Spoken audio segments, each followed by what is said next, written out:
Right now, your timeline is split in two. Half the people you know are cheering for Israel, the other half are defending Iran. Everybody has picked a side, everybody has an opinion. But I have one question that neither side wants you to ask. How do they treat black people? Not in speeches, not in propaganda, not in what they say to the cameras. How do they actually treat black people who live in their countries, walk their streets, and exist under their laws? Because I went deep on both Iran and Israel. What I found should make every black person watching this rethink everything they have been told about this conflict. Because neither side, and I mean neither side, has clean hands. Before we go further, subscribe to this channel.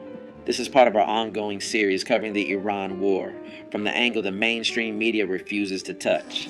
Hit the bell so you do not miss a single video. And let's get into it. Let's start with Iran. And let's start with something that most people, including most black Americans, have never heard. Iran has a black population, not visitors, not tourists, not temporary workers. There are Afro-Iranians, black people who have lived in Iran for centuries. They are concentrated primarily in the southern provinces along the Persian Gulf, in cities like Bandar Abbas, Hormozgan, and in the regions bordering the Gulf of Oman. Estimates vary, but researchers have placed the number anywhere from several 100,000 to over 2 million people, depending on how you define the community and how far back you trace the lineage. And the origin of that community is slavery. The Persian slave trade, which overlapped heavily with the Arab slave trade, brought East African people to Iran over a period spanning more than 1,000 years. From the 7th century onward, enslaved Africans were transported from the coasts of what are now Kenya, Tanzania, Mozambique, Ethiopia, and Sudan into the Persian Gulf region. They were used as laborers, domestic servants, pearl divers, soldiers, and in agricultural work in some of the most brutal conditions imaginable. If you watched our video on the Arab slave trade, and over 150,000 of you did, you already know that this was one of the longest and least discussed slave trades in human history. It predated the transatlantic slave trade by centuries and continued well into the 20th century. Iran did not formally abolish slavery until 1929. Even after abolition, the social consequences never disappeared. Today, Afro-Iranians live in a state of invisibility. They are among the poorest communities in the country. They hold almost no political power. Their cultural traditions, rooted in African music, spiritual practices, and oral history, are marginalized. They are rarely represented in Iranian media, education, or public life.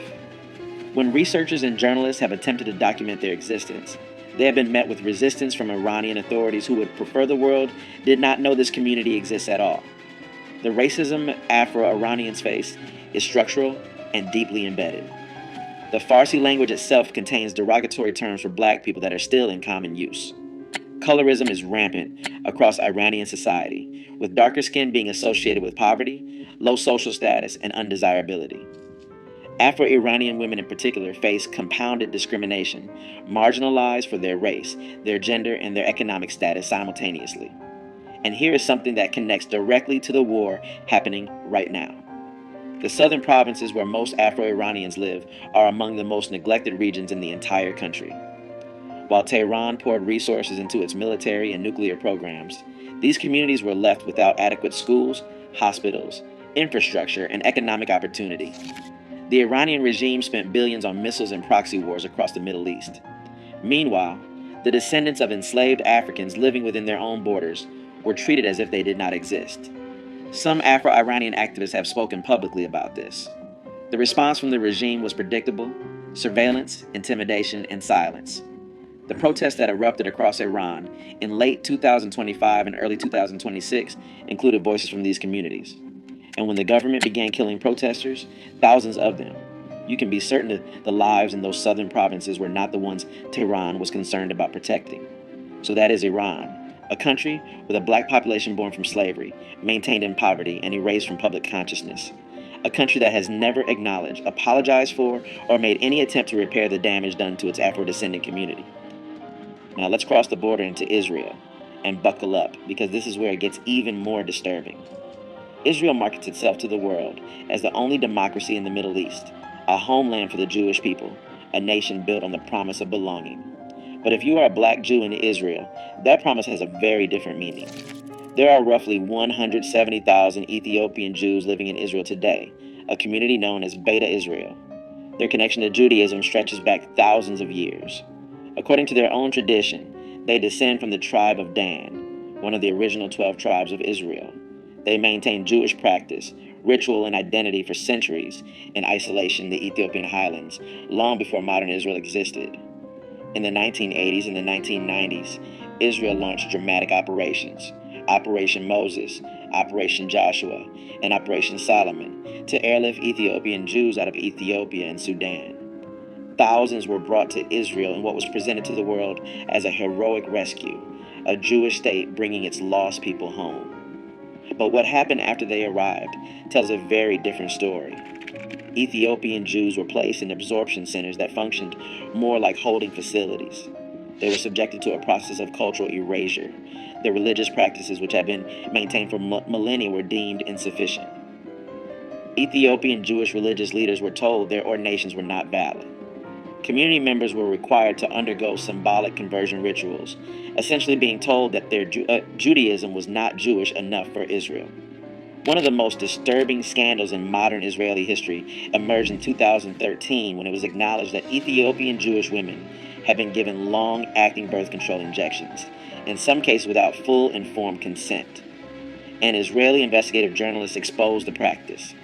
Health officials had been administering Depo-Provera shots to Ethiopian women at transit camps before they entered the country, and continuing the injections after arrival. The birth rate among Ethiopian Jews in Israel dropped by 50% over a decade. When the story broke, the Israeli Health Ministry issued a directive telling gynecologists to stop prescribing the contraceptive if there was any doubt that the women understood the treatment.